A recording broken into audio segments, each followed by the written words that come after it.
Donc, Annie, je suis allée rencontrer M.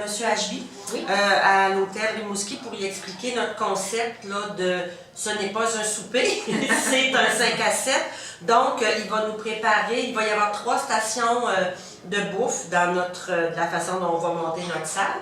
Parce que tu te rappelles qu'on fait ça en station. Oui, pour vraiment que les gens se déplacent. Là. Oui, c'est ça, comme s'ils faisaient vraiment le trek là, de l'aéroport jusqu'au camp de base l'Everest.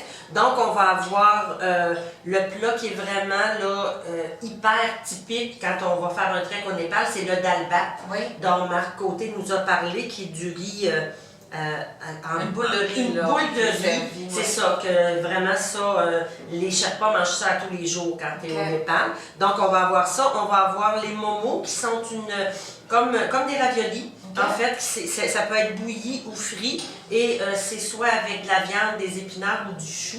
Les nôtres vont probablement être aux épinards. Et on va avoir d'autres mets dont je ne te dirai pas tous les noms.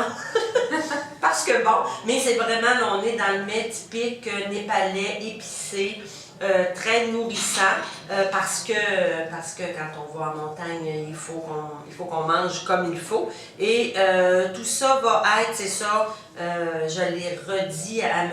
Ashby parce que il trouvait que, mon Dieu, les gens ne mangeaient pas beaucoup, mais c'est pas un souper. C'est un 5 à 7. C'est un 5 à 7 où on veut faire découvrir aux gens la bouffe typique népalaise. Donc, ça va ressembler à ça. Puis les gens vont être appelés là, à se promener comme s'ils traversaient les villages qu'on traverse quand on part de l'aéroport jusqu'au camp de base de l'Everest. Fait que c'est à ça qu'on va... il a bien compris le concept. Fait que c'est à ça qu'on va... on convie les gens à cette découverte-là. Oui, ça devrait être le fun. Ça devrait être le fun.